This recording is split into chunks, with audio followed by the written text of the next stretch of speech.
Heureuse de vous retrouver, même si je ne vous ai pas visuellement devant moi, je sais que vous êtes là. Et donc nous allons continuer la série de cours que nous avons commencé ensemble en abordant une étape qui concerne la vision de la psychanalyse, des relations humaines et de la connaissance de soi. Et bien entendu, nous ne pouvons pas parler de connaissance de soi, nous ne pouvons pas parler de la connaissance de l'être humain sans nommer et rendre hommage en même temps à notre père Sigmund Freud, dont vous avez bien entendu tous entendu parler. Sigmund Freud, qui est né à 200 kilomètres de Vienne, en Autriche, en 1856 et il est mort en 1939. J'ai découvert tout à l'heure d'ailleurs la seule et unique vidéo dans laquelle il a donné une interview un an avant sa mort. Il avait un âge déjà très avancé. Alors, nous devons beaucoup de choses à Freud, même si il a connu de très nombreux dissidents, même si beaucoup se sont opposés par la suite à tout ce qu'il a apporté au monde de la psychologie. Et nous devons quand même d'avoir réfléchi à nos comportements humains et à avoir donné une avancée considérable tant qu'à la connaissance de nous-mêmes. Donc, qu'est-ce que c'est que la psychanalyse? Puisque Sigmund Freud est le père de la psychanalyse, c'est une discipline scientifique qui élabore une théorie du fonctionnement du mental.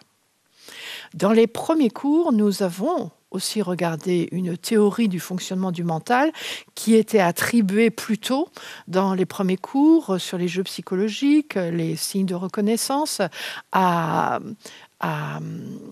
Eric Berne d'ailleurs, qui était un élève de Freud, qui était un des élèves dissidents d'ailleurs de Sigmund Freud.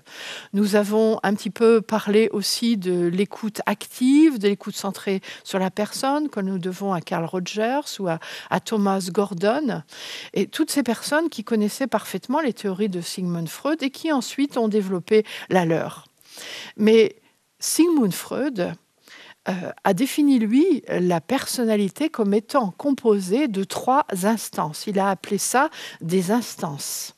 Et il nous a expliqué que c'est parce que ces 3 instances en nous ne sont pas harmonisées, ne sont pas en accord les unes avec les autres, que nous avons un certain nombre, c'est la raison pour laquelle nous avons un certain nombre de difficultés, de problèmes qui sont ou ce qu'on appelle des névroses ou au pire, ce qu'on appelle des psychoses, que nous verrons dans un cours ultérieur, la différence entre les névroses et les psychoses.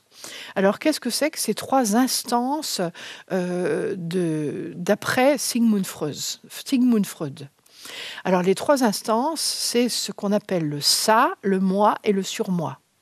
Qu'est-ce que c'est le ça? Le ça en nous, c'est la zone de nos instincts, de nos pulsions, de ces poussées irréversibles qui nous conduisent à vouloir des choses. Et c'est aussi une zone de nos instincts qui vise à assouvir de façon la plus immédiate possible tous les désirs qui nous viennent de façon spontanée, dès d'ailleurs la toute petite enfance, même dès le moment de la naissance. Nous avons ces poussées de survie aussi, qui sont des poussées de type biologique et de survie, qui nous incitent à rechercher la satisfaction de ces besoins. Et ces pulsions véhiculent une énergie parce que pour aller vers la satisfaction de ces besoins, il faut mettre en route ou en œuvre une énergie qui va libérer la tension qui est liée à cette pulsion.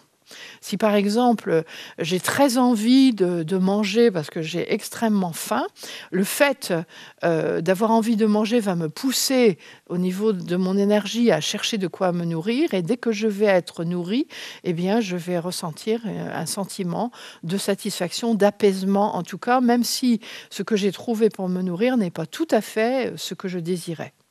Bien sûr qu'il y a des niveaux de satisfaction qui sont plus ou moins intéressants pour nous, mais toujours un être vivant, ce qui va le caractériser, c'est qu'il a cette pulsion du ça qui le pousse à satisfaire ses besoins et dans lequel il y a toute son énergie de vie.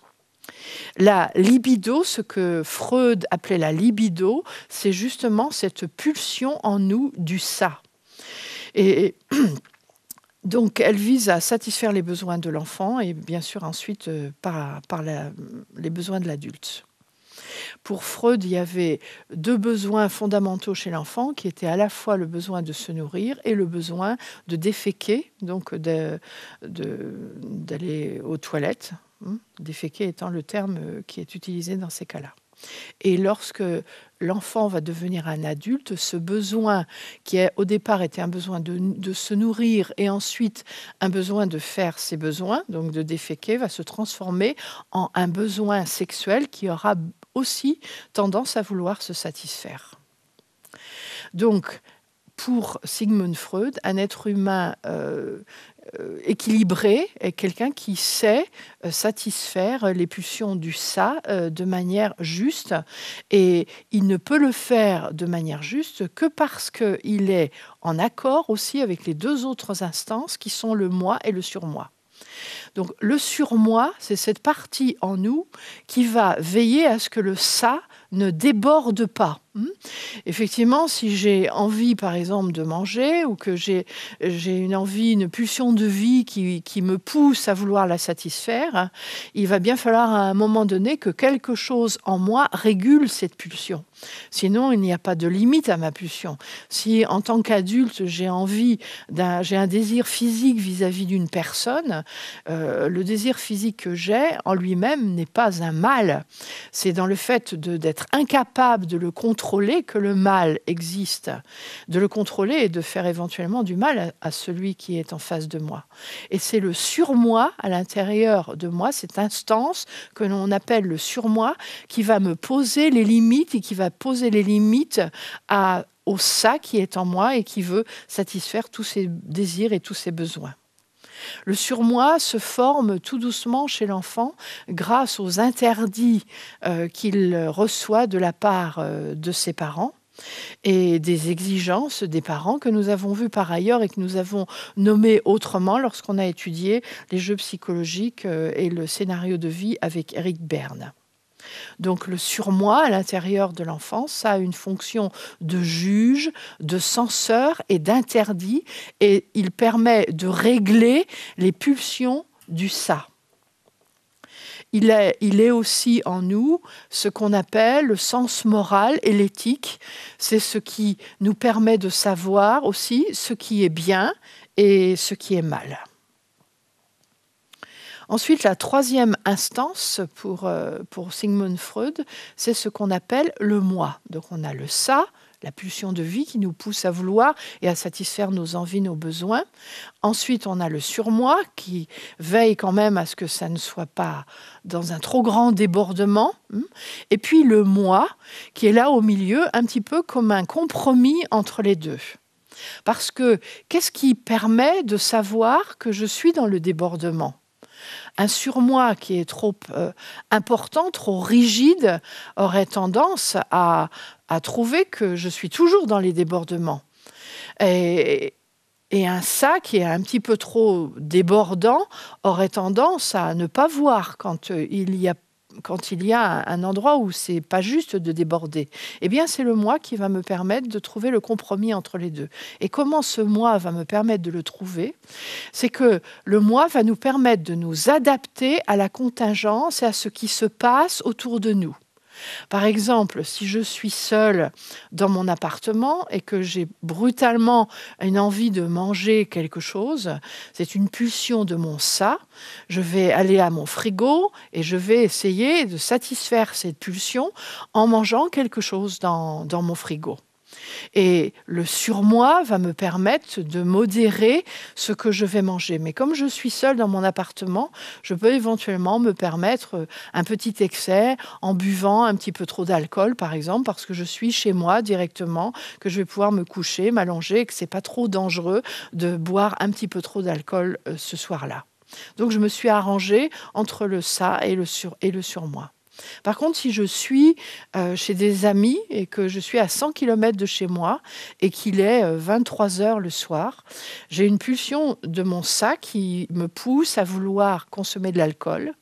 J'ai en moi un surmoi qui veille à ce que j'en consomme pas trop, mais ce qui va me permettre de savoir la limite, ça va être le fait d'être dans un contexte particulier et c'est le moi qui va m'indiquer comment dans ce contexte-là, je peux trouver un équilibre entre les besoins du ça et puis les exigences, de contrôle de mon surmoi.